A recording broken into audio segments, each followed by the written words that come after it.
Agartala AMC 1 নং word নিবিসিংহ খবজানাय লঙ্কামুরা আঞ্চলিক হুকবার খানি রব্বাই বাক্সা মাই রাওয়ৈখা হুকবার মন্ত্রী রতনলাল নাথ ও আঞ্চলিক তংনাय বিষ্ণুপদ আধিকারিনী খেত থাঙ্গৈ মাই রাইখা মন্ত্রী রতনলাল নাথ বিষ্ণুপদ অধিকারিনী খেত জাত্রে জাতনি মাই কাইজাক তংমানি যতন মনবাইখা হুকবার খানি রগ্ন খা থানজারনার বাগৈ 3 নভেম্বর তানি 7 সালমারি ফাসাল খেত অংখरै মাই রাইখা মন্ত্রী রতনলাল নাথ।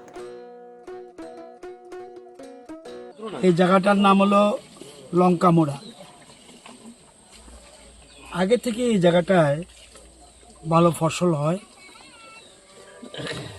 মহিলা পুরুষ সবাই মিলে একসাথে তারা সবজি উৎপাদন করে, ধান উৎপাদন করে, এমনকি ফুলও উৎপাদন করে, অনেক কিছু তারা করে।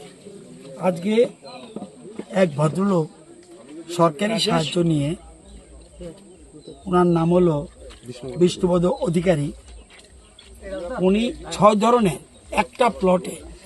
একটা প্লটকে ভাগ ভাগ করে 5খানি জায়গাকে ভাগ করে উনি 6 ধরনের ধান এখানে ফলিয়েছে। ব্ল্যাক রাইস, হরিনারায়ণ, কালীখাসা, বিনি, বাসমতি এবং কালো নমক, এই 6 ধরনের ধান উৎপাদন করিয়েছে এবং হারভেস্টিং এর টাইম এখন ফসল কাটার সময়। এই জন্য ভদ্রলোক আমাদের জিডিএ এবং কৃষি দপ্তরের সাথে কথা বলে, যেহেতু কৃষি দপ্তর কিছু সহযোগিতা করেছে, যদিও সম্পূর্ণ কৃতিত্ব ওনার, কিন্তু আমরা এসে একটু এই এলাকার কৃষকদের আরও মনমল বাড়ানোর জন্য আমরা আজকে ধান কাটায় অংশগ্রহণ করি। আজকে শুরুয়াত করেছে ধান কাটা এবং খুব ভালো ফলন হয়েছে। এখনো পুরো 6 ধরনের যে সবগুলি পাকেনি, কিছুদিনের মধ্যে সবগুলি পেকে যাবে। আপনারা দেখছেন ধান ক্ষেতগুলি খুব ভালো প্রোডাকশন। এবার এমনিতেই সারা রাজ্যে খুব ভালো ফলের ধানের ভালো ফলন হয়েছে।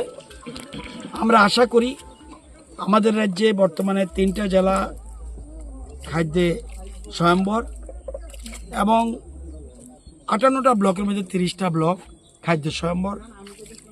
কিন্তু এবার আমরা আশা করছি আরও কিছু জেলা, বিশেষ করে খোয়াই, ধলাই, এই 2টো জেলা খাদ্য স্বয়ম্বর হওয়ার সম্ভাবনা প্রচুর। যদি প্রকৃতি বিরূপ না হয় তাহলে খুব ভালো ফসল এবার হবে এবং আরও 2টো জেলাকে আমরা খাদ্য স্বয়ম্বরের তালিকায় যুক্ত করতে পারি। এখানে আজকে এসেছেন আমার সাথে, আমি ছাড়াও এখানে আমাদের প্রাক্তন বিধায়ক ডক্টর দিলীপ দাস, উনিও এসেছেন। এখানে আগরতলা মিউনিসিপ্যাল কর্পোরেশনের অধীনে এই জায়গাটা জোনাল চেয়ারম্যান এসেছেন চন্দ, এছাড়া 3জন কাউন্সিলর, কর্পোরেটর জগদীশ বাবু এবং মিত্রা দিদিমণি, আরেকজন শর্মিষ্ঠা, এরাও আজকে এখানে ছিল। এছাড়া আমাদের বিভিন্ন জায়গা থেকে বিভিন্ন রাজনৈতিক দলের লোকরা দলমত নির্বিশেষে সবাই এসে কৃষকদের সহযোগিতা করার জন্য ওনারা এখানে এসেছেন। এখানে কতক্ষণ বসে আমরা আলোচনা করেছি, এরপরে ধান খেতে আসলাম। যদিও আগে থেকেই আমার ধান কাটার অভ্যাস আছে, ধান রোয়া দেওয়ার অভ্যাস আছে, হাল বাওয়ার অভ্যাস আছে। যদিও এখন হাল বাওয়ার টাইম নেই, কারণ এখন সব কৃষি যন্ত্রপাতির দিকে গেছে। আগামী দিনে ধান কাটাটাও মেশিনে করবে। আমরা রিপার আমরা দিচ্ছি সাবসিডিতে, প্রচুর যন্ত্রপাতি দিচ্ছি, কারণ কৃষি শ্রমিকের অভাব দেখা দিয়েছে।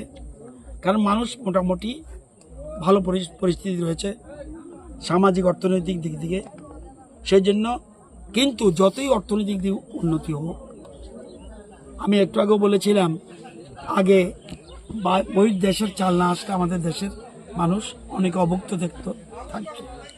আজকে আমরা উল্টো বিভিন্ন দেশকে চাল রপ্তানি করি, মাছ রপ্তানি করি, ডিম রপ্তানি করি, আর অনেক কিছু, দুধ রপ্তানি করি। তো সুতরাং এবং পৃথিবীর মধ্যে সবচেয়ে বেশি চাল উৎপাদন আমরা সেকেন্ড হলেও কিন্তু রপ্তানিতে আমরা ফার্স্ট। সুতরাং আমাদের প্রোডাকশন হিউজ। গতবার দারুণ ফসল হয়েছে সারা দেশে, এবারও ভালো ফসল হবে এবং আমাদের রাজ্যে সবাই মিলে কৃষকদের পাশে দাঁড়াতে হবে। কৃষি আমাদের ভিত্তি। কৃষি বলতে শুধু ধান নয়, কৃষি বলতে ধান, মাছ, ডিম, দুধ, মাংস, সবজি, ফল, ফুল, এগুলি সব হলো এগ্রিলাইট। সবাইকে নিয়ে আমরা এগিয়ে যেতে হবে এবং ত্রিপুরাকে আমরা এক ত্রিপুরা শ্রেষ্ঠ ত্রিপুরা বানানোর জন্য আমাদের রাজ্য সরকার যে প্রচেষ্টা চালাচ্ছে, এতে কৃষকদের অবদান সবচেয়ে বেশি, 100-র মধ্যে 46%। তো এর জন্য আমরা কৃষকদের আরও সহযোগিতা করতে চাই।